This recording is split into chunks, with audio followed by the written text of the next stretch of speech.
अस्सलाम वालेकुम। आज इन G201 में लेक्चर नंबर 34 है और टॉपिक का नाम है how to avoid common writing problems.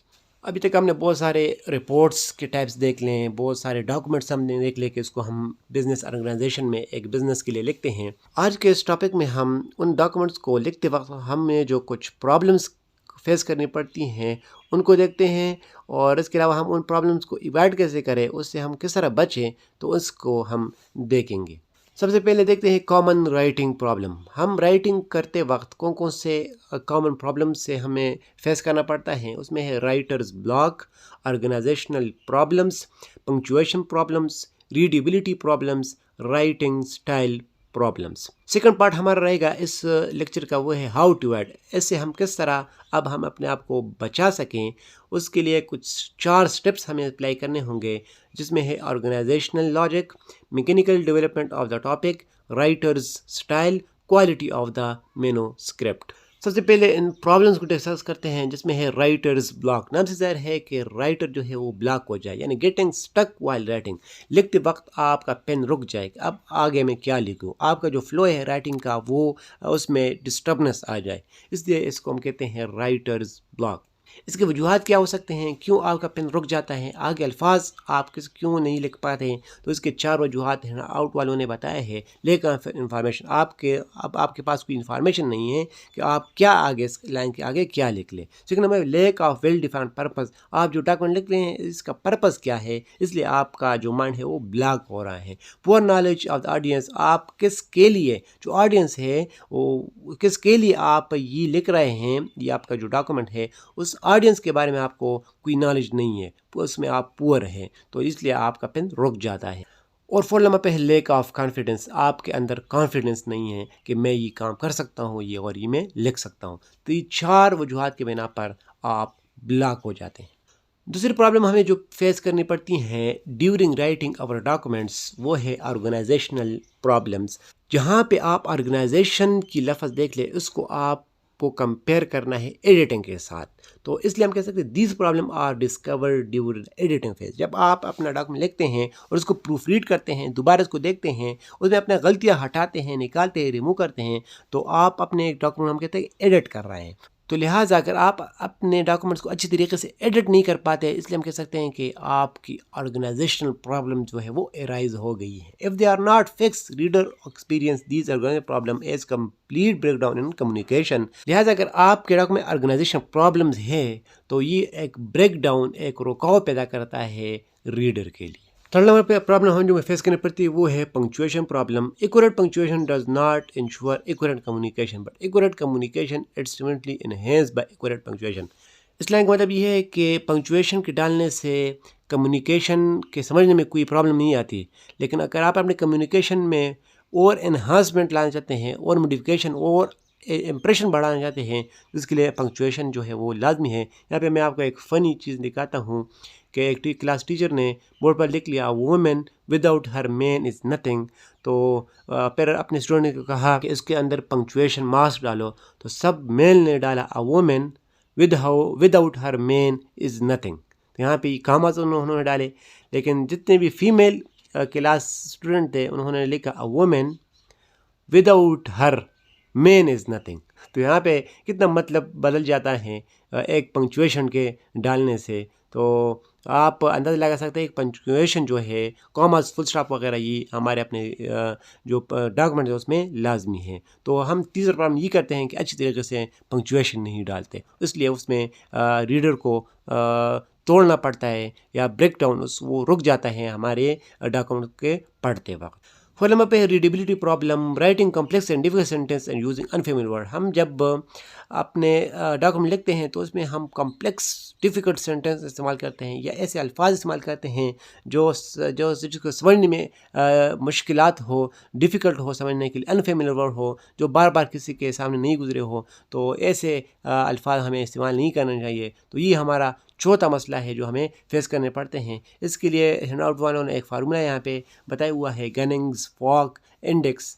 ये कहता है कि आपका एक सेंटेंस कितना डिफ़िकल्ट है, ये बेसिकली ये फार्मूला हमें ये दिखाता है। This is a simple formula aim at locating audience on a great scale which is supposedly based on their reading abilities. आप एक पैराग्राफ को उठाए और गनिंग फॉक्स इंडेक्स के फार्मूले के अंदर गूगल में पेस्ट कर ले तो आपको ये बताएगा, या वो और भी बहुत वेबसाइट है जो वर्ड काउंटर है वो भी बताते हैं, पैराग्रिज्म जो वेबसाइट वो भी बताता है कि ये जो पैराग्राफ है ये कौन से स्टूडेंट के लिए, 5th क्लास पढ़ सकता है, समझ सकता है, या कॉलेज के स्टूडेंट के लिए, तो वो आपको बताता है, यानी उस पैराग्राफ की डिफ़िकल्टी और सेंटेंस की डिफ़िकल्टी को अंदाज़ा लगाता है। तो वो गनिंग फॉक्स इंडेक्स के फार्मूले के तहत काम करता है। इसको थोड़ा देखते हैं। सबसे पहले आप अपना एक पैराग्राफ सेलेक्ट करेंगे, उसके बाद आप सेंटेंस को शुमार करेंगे कितने सेंटेंस है, उसके बाद आप वर्ड्स को काउंट करेंगे, ये 3 काम करेंगे। फिर उसके बाद जो सेंटेंस का लेंथ है उसका एवरेज निकालेंगे। किस तरह निकालेंगे? फॉर एग्जांपल आपके सेंटेंस बन जाते हैं 20 और वर्ड है 200 200 है, इन दोनों को आप एक दूसरे के ऊपर डिवाइड करेंगे, जो आंसर आएगा वो सेंटेंस का एवरेज लेंथ होगा। फिर आपको जो एवरेज आया है सेंटेंस का ऊपर जो स्क्रिप्ट हमने निकाला उसको आप ऐड करेंगे डिफ़िकल्ट वर्ड्स के साथ और फिर इसको मल्टीप्लाई करेंगे 0.04 के साथ, तो आपका जो रिज़ल्ट होगा वो फॉग इंडेक्स कहलाएगा। अगर ये रिज़ल्ट आपको 7-8 पे मिल जाता है तो ये एक नॉर्मल ऑडियंस आपका ये पैराग्राफ समझ सकता है। अगर 8 से ऊपर है तो आपने ये पैराग्राफ डिफ़िकल्ट लिखा है, और 7 से कम है तो आपने ये पैराग्राफ बहुत ज़्यादा ईजी लिखा है। तो ये एक फार्मूला है कि किस तरह हम अपने पैराग्राफ को या सेंटेंस का अंदाज़ा लगा सकते हैं कि ये कितना डिफ़िकल्ट है। 5th नंबर पे जो प्रॉब्लम हमें फेस करनी पड़ती है वो है राइटिंग स्टाइल प्रॉब्लम।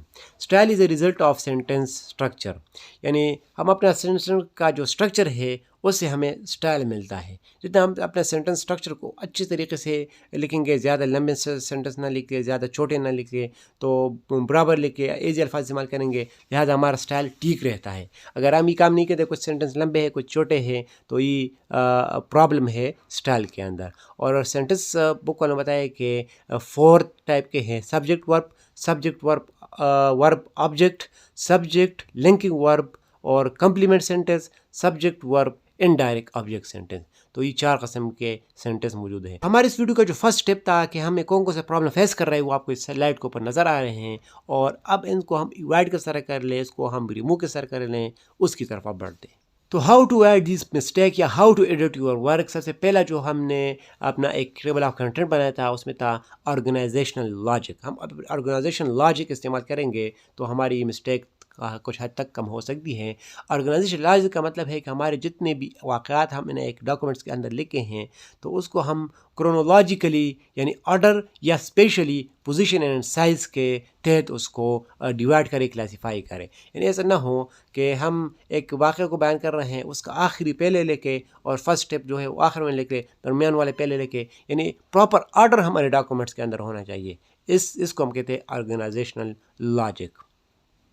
इसमें 2 वर्ड्स है, क्रोनोलॉजिकली ऑर्डर को हम कहते हैं और स्पेशली हम पोजीशन और साइज़ के अरेंजमेंट को कहते हैं। जो सेकंड टेक्निक है मिस्टेक को अवॉइड करने के लिए ड्यूरिंग राइटिंग, वो है mechanical development of the topic. Mechanical development का मतलब है कि जो भी हम सेंटेंस लिख रहे हैं या पैराग्राफ लिख रहे हैं उसके अंदर कनेक्शन होना चाहिए। ऐसा ना हो एक पैराग्राफ और हम दूसरा पैराग्राफ लिखते हैं इसके अंदर कोई भी कनेक्शन ना हो, ऊपर पैराग्राफ में कोई और बात हो और नीचे में कोई और बात हो। तो अगर हम लिंक करते हैं इसलिए हम कहते हैं ये हमने मैकेनिकल डेवलप्ड किया है ये दोनों पैराग्राफ या ये दोनों सेंटेंस।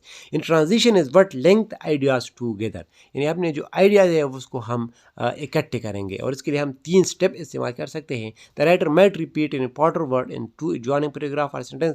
अगर कोई एक अहम और बहुत इंपॉर्टेंट वर्ड है जिसके ऊपर आप एम्फेस करना चाहते हैं, जोर देना चाहते हैं, तो अलग अलग पैराग्राफ में उसको इस्तेमाल करें, ऊपर में भी वो इस्तेमाल करें, नीचे में वो इस्तेमाल करें। तो इससे अंदाज़ा अलग हो जाएगा कि दोनों सेंटेंस तकरीबन सेम है या ये 2 पैराग्राफ तकरीबन सेम है क्योंकि दोनों में एक वर्ड इस्तेमाल हुआ है। स्ट्रक्चर के भी एकम्प्लिश ट्रांजिशन, और इसके अलावा अगर आप लिंक डालना चाहते हैं तो उसके जो स्ट्रक्चर है दोनों पैराग्राफ का दोनों सेंटेंस का वो आपको अच्छी तरीके से लिखना है या बनाना है। ट्रांजिशन वर्ड्स इस्तेमाल कर रहे हैं, ट्रांजिशन वर्ड्स और फ्रेज। ट्रांजिशन वर्ड और फ्रेज क्या है? यानी after, first, secondly, finally, after that, ये जो अल्फाज है सबसे पहले हम ये करेंगे, उसके बाद ये करेंगे और फिर इसके बाद ये करेंगे, आखिर में ये करेंगे। तो ये जो वर्ड्स है इसको इस्तेमाल करेंगे, इससे पैराग्राफ और सेंटेंस जो है वो लिंक हो जाते हैं। तो लिहाजा पैराग्राफ और सेंटेंस में लिंक बनाने को हम मैकेनिकल डेवलपमेंट कहते हैं और ये हमारा सेकंड टेक्निक है मिस्टेक को अवॉइड करने का। 3rd नंबर पे हम अपने स्टाइल को ठीक करेंगे, यानी writer style. If you wish to sell an idea और a product then the style must be persuasive. जब आप अपना कोई प्रोडक्ट बेचना चाहते हैं मार्केट में, प्रैक्टिकली आप बेचना चाहते हैं, कोई राइटिंग नहीं है, कोई मोबाइल है, कोई प्रोडक्ट है और उसको आप बेचना चाहते हैं, तो आपका जो स्टाइल है वो परसुएसिव होना चाहिए। परसुएसिव का मतलब ये है कि आप जो चीज़ आप बेचना चाहते हैं उसका ऐसे बातें करेंगे कि जो आपका कस्टमर है उसको विजुअलाइज हो जाए उस प्रोडक्ट के जो एडवांटेजेस है और वो आप मजबूर कर लें कि ये प्रोडक्ट आपसे ले लें। लेकिन if you wish to convey information only such as in a report to superior, the style should appear to be passively objective. लेकिन आप अगर अपने राइटिंग के ज़रिए, डॉक्यूमेंट रिपोर्ट के ज़रिए रीडर्स को कन्विंस करना चाहते हैं तो आपका जो स्टाइल है वो पैसिवली ऑब्जेक्टिव होना चाहिए। यानी आपका जो सारा मकसद है वो स्टाइल के ऊपर होना चाहिए। आपका स्टाइल जो है वो थोड़ा ऐसा हो जाए कि रीडर कन्विंस हो जाए। 4 नंबर पे है quality of the manuscript. Manuscript की क्वालिटी का क्या मतलब है कि आप जो रिपोर्ट लिखते हैं उसका कागज़ जो है वो अच्छा वाला हो, उसके अंदर आपने जो पेन्स वगैरह इस्तेमाल किए हैं वो अट्रैक्टिव हों, उससे जो कलर आपने इस्तेमाल किए हैं वो अट्रैक्टिव हों, यानी विजुअली वो अट्रैक्टिव हों। अगर कोई बंदा देख ले उसमें उसका जो कड़क एक स्ट्रांग उसका कागज़ है और इसके ऊपर आपने अच्छी तरीके से टेबल्स बनाए हैं और मुख्तलिफ़ किस्म के हेडिंग्स, मुख्तलिफ़ किस्म के पिक्चर आपने इस्तेमाल किए हैं ताकि रीडर देख लें और उसको अट्रैक्ट हो जाए पढ़ने के लिए। तो इसलिए हम कहते हैं कि मैन्युस्क्रिप्ट की जो क्वालिटी वो अच्छी थी। इसमें विजुअली अट्रैक्टिवनेस आ जाए और इसके अलावा इसमें एरर ना हो और इसमें जजमेंटल आप जज कर ले पूरे तरीके से और उसको रीडर को पेश करें। तो ये दो पार्ट से आज के इस वीडियो के कि हम कौन से प्रॉब्लम फेस कर रहे हैं और किस तरह में से बच सकते हैं। 5 प्रॉब्लम हमने पढ़े और 4 उसके सोल्यूशन हमने पढ़े। तो उम्मीद है बहुत अच्छी तरीके से आपको समझ आया होगा। नेक्स्ट लेक्चर के लिए इजाज़त दीजिएगा। अल्लाह हाफिज़।